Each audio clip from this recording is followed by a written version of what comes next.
what happens now in variation 3.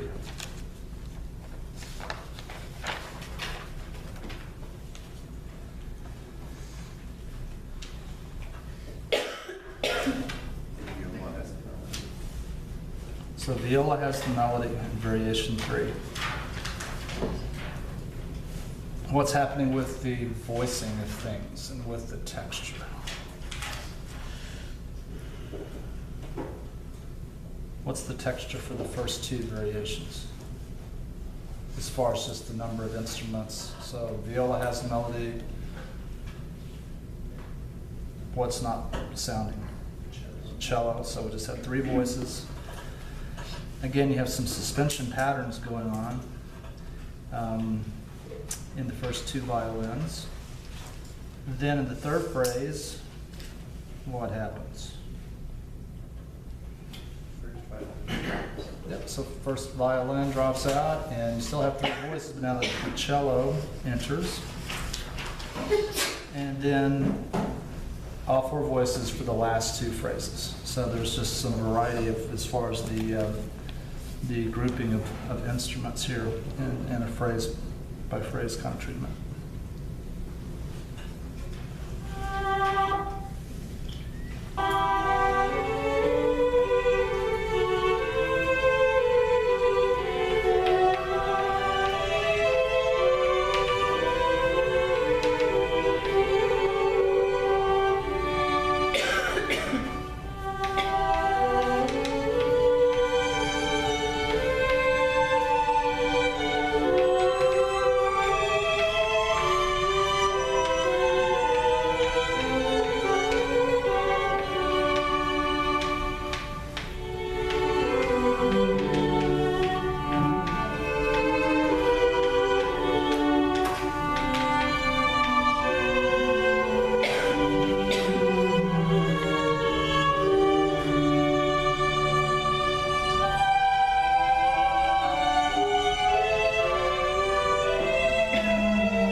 Then the last variation, what do you see?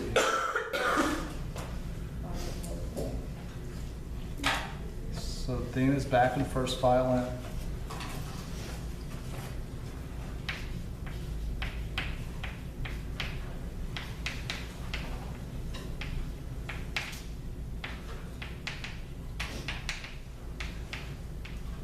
And now all 4 voices, just like at the beginning, are present.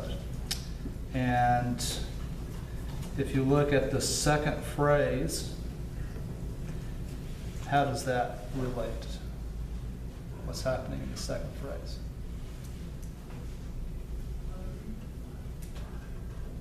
A real simple thing. It's just taken up an octave, so the first violin plays the melody an octave higher. And so far we've just had, following exactly the number of phrases, no extensions of any kind. So we've had 20 measures for every variation. And this final variation has a little codetta at the end that just gives conclusion to the movement. So the last 4 measures are a codetta. It starts out with an E minor harmony.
ask you, how does Haydn organize this movement?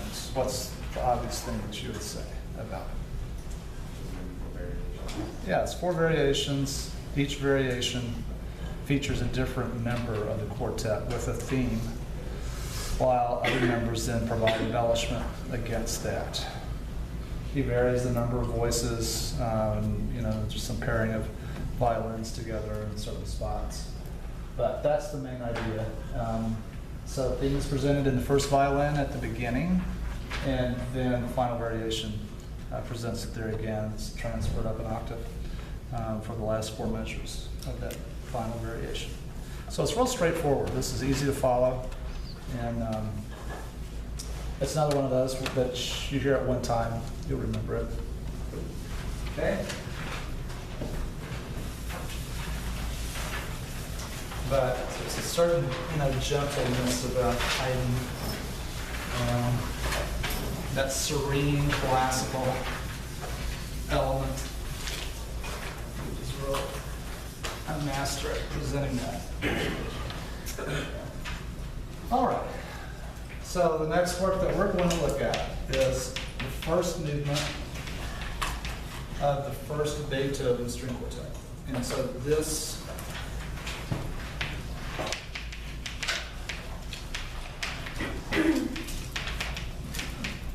is in the key of F major.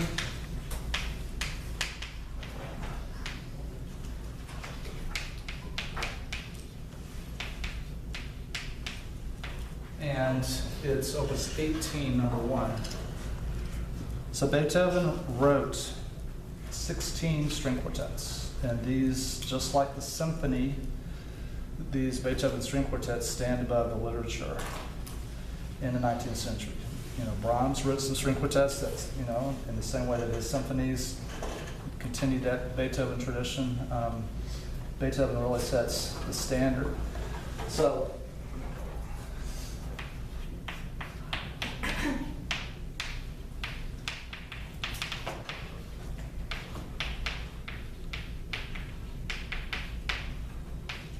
the first 6, so we'll put here in total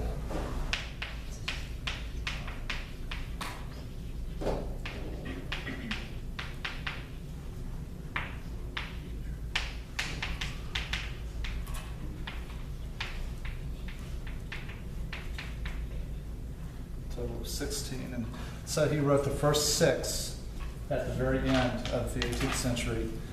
All 6 of these have a scherzo trio movement instead of the minuet and trio movement.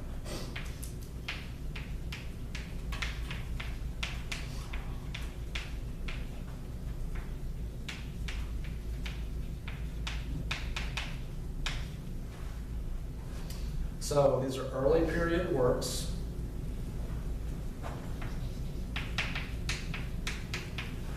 We're also going to look at the first movement of the next set, which is the opus 59 quartets, which are nicknamed the Razumovsky quartets. And in the middle period era, he wrote 5. So the first 3 of these 5 are the opus 59, or 3 in that set.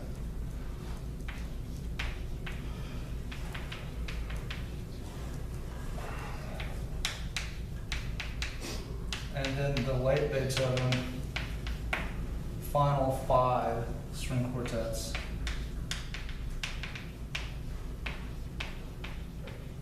are some of the most, if not the most profound statements in this genre by any Western European composer. And there was one other work that was originally intended as the last movement of the opus 130, which then he replaced it. But this work is known as the Grosse Fugue.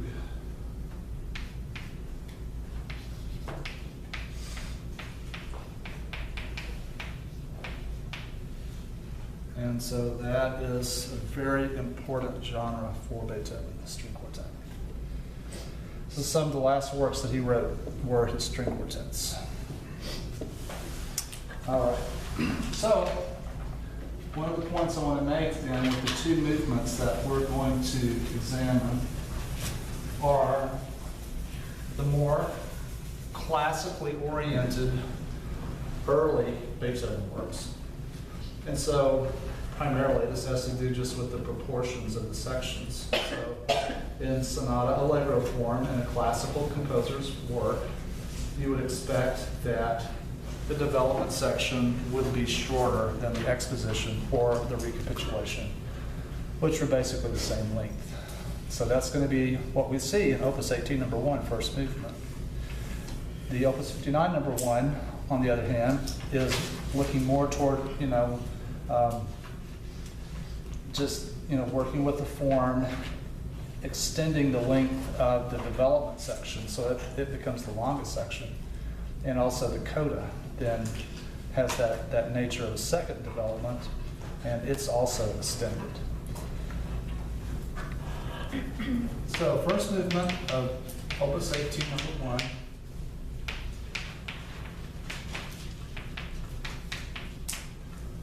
1 is in sonata allegro form, just like you would expect.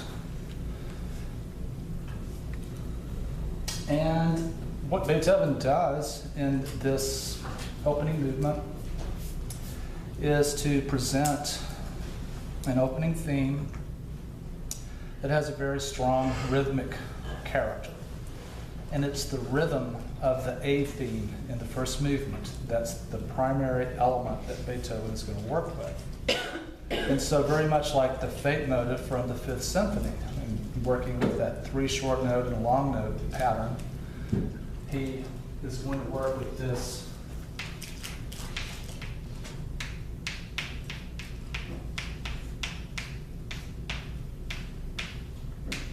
so that's the rhythm of this opening theme.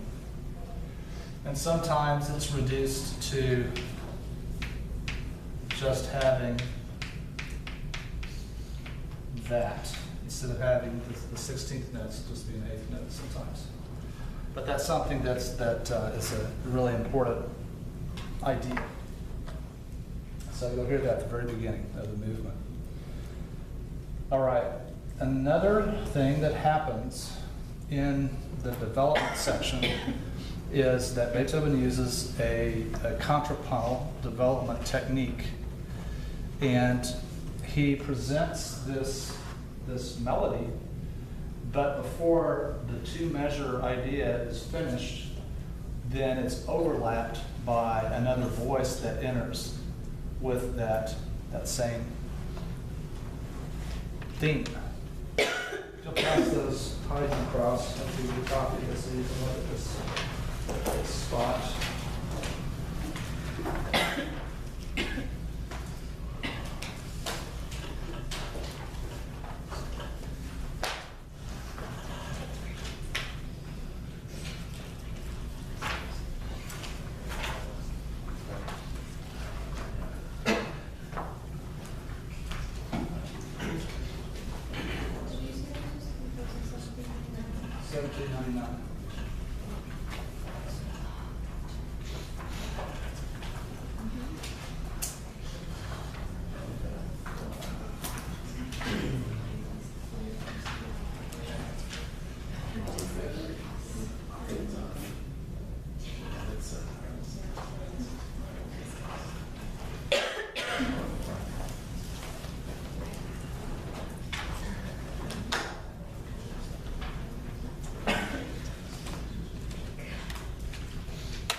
All right, so you look at the beginning of the movement, and what's the texture of the beginning? Mono-5, right? So all the voices are playing the same theme. And then after the first presentation of that, it gives a sequence of that little city phrase. And then the first violin is going to work with that. And so it's that theme, if you turn to the fourth page.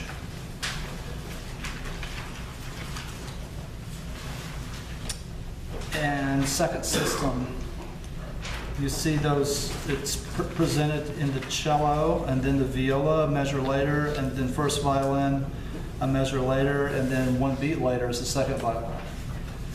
And so that overlap statements of a theme has a contrapuntal label. What's that called when you have overlapped? Stretto. So this features stretto.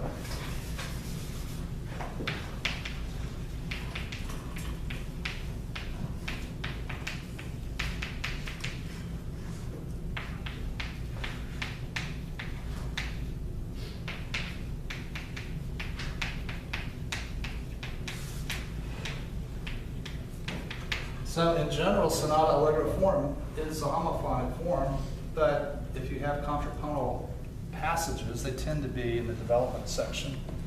And it gives it just, a little bit more of a complexity about it. And so Beethoven does this 3 times. So you see that in 1, 2, 3, 4, 5, the first 6 measures of that second system. And then it starts again in another key. So second violin, then cello, first violin, and then viola on the second beat. And then one final time on the third system, fourth measure. And that then is followed by a homophonic passage where then you have the harmonic rhythm that's extended. And so you have 4 measures of a single chord. So that creates a lot of contrast.